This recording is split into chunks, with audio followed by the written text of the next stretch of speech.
Assalamualaikum warahmatullahi wabarakatuh. Perkenalkan, kami dari kelompok 4 akan mempresentasikan hasil diskusi kami tentang konstitusi. Sebelumnya, saya akan memperkenalkan anggota kelompok kami, yaitu Benita Dwi Jayanti, NIM 2020120004, Ferry Andi Prandita, NIM 2020120012, Helmalia Putri, 2020120022, Lutfiana Dianovitasari, NIM 2020120026, dan Uliasari, NIM 2020120041. Pengertian konstitusi. Konstitusi pada umumnya bersifat kodifikasi, yaitu sebuah dokumen yang berisian aturan-aturan untuk menjalankan suatu organisasi pemerintahan negara. Namun dalam pengertian ini, konstitusi harus diartikan dalam artian tidak semuanya berupa dokumen tertulis atau formal. Konstitusi menempati kedudukan yang begitu krusial di dalam kehidupan ketatanegaraan sebuah negara, sebab konstitusi menjadi tolak ukur kehidupan berbangsa dan bernegara yang penuh dengan fakta sejarah perjuangan para pahlawannya. Kedudukan konstitusi dibagi menjadi dua, yaitu konstitusi sebagai hukum dasar dan konstitusi sebagai hukum tertinggi. Jenis-jenis konstitusi dibagi menjadi 5, yaitu 1. Konstitusi tertulis dan konstitusi tidak dalam bentuk tertulis. 2. Konstitusi fleksibel dan konstitusi rigid. 3. Konstitusi derajat tinggi dan konstitusi derajat tidak derajat tinggi. 4. Konstitusi negara serikat dan negara kesatuan. 5. Konstitusi pemerintahan presidensial dan pemerintahan parlementer. Unsur-unsur konstitusi berdasarkan Undang-Undang Dasar 1945 ada 7, yaitu 1. Unsur hukum, 2. Unsur sistem konstitusi, 3. Unsur kedaulatan rakyat, 4. Unsur persamaan hak, 5. Unsur kekuasaan kehakiman, 6. Unsur pembentukan undang-undang, 7. Unsur sistem pemerintahan. Konstitusi sendiri memiliki dua sifat, yaitu sifat luas atau fleksibel dan sifat kaku atau rigid. Sifat lainnya yaitu sifat tertulis dan tidak tertulis. Tujuan konstitusi. Beberapa tujuan konstitusi antara lain: 1. Membatasi kekuasaan penguasa agar tidak bertindak sewenang-wenang. 2. Melindungi HAM. 3. Pedoman penyelenggaraan negara. Amandemen konstitusi. Amandemen yang pertama. Perubahan pertama dilakukan dalam Sidang Umum MPR tahun 1999.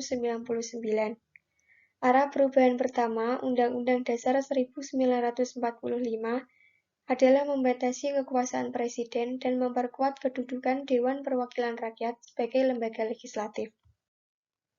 Amandemen yang kedua. Perubahan kedua dilakukan dalam Sidang Tahunan MPR tahun 2000. Perubahan kedua menghasilkan rumusan perubahan pasal-pasal yang meliputi masalah wilayah negara dan pembagian pemerintahan daerah, menyempurnakan perubahan pertama dalam hal memperkuat kedudukan DPR dan ketentuan-ketentuan terperinci tentang HAM. Amandemen yang ketiga. Perubahan ketiga ditetapkan pada Sidang Tahunan MPR 2001.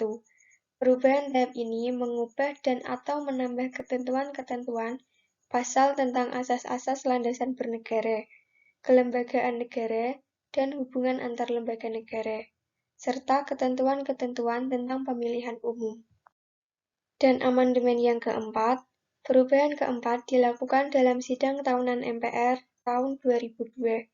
Perubahan keempat tersebut meliputi ketentuan tentang kelembagaan negara dan hubungan antar lembaga negara, penghapusan Dewan Pertimbangan Agung, pendidikan dan kebudayaan, perekonomian dan kesejahteraan sosial, dan aturan peralihan, serta aturan tambahan.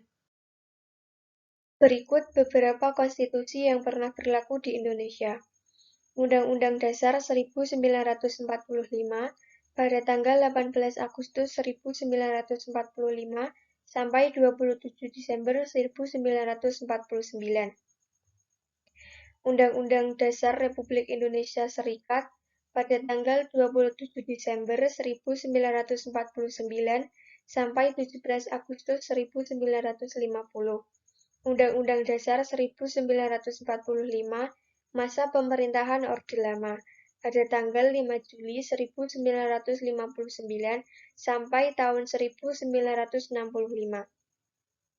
Undang-Undang Dasar 1945, masa sistem pemerintahan Orde Baru. Undang-Undang Dasar 1945, masa reformasi, pada tahun 1998 sampai 1999. Undang-Undang Dasar 1945, hasil amandemen pertama tahun 1999. Undang-Undang Dasar 1945, hasil amandemen kedua tahun 2000. Undang-Undang Dasar 1945, hasil amandemen ketiga tahun 2001. Undang-Undang Dasar 1945, hasil amandemen keempat tahun 2002. Berikut sifat-sifat konstitusi menurut Undang-Undang Dasar 1945, yaitu 1. Tertulis, 2. Singkat, 3. Supel, 4. Peraturan hukum positif yang tertinggi, 5. Undang-Undang Dasar 1945 memuat norma, aturan, serta ketentuan, 6. Universal, 3. Rigid, 8. Fleksibel, 9. Terbuka. Sekian presentasi dari kami. Apabila ada kesalahan, mohon dimaafkan. Wassalamualaikum warahmatullahi wabarakatuh.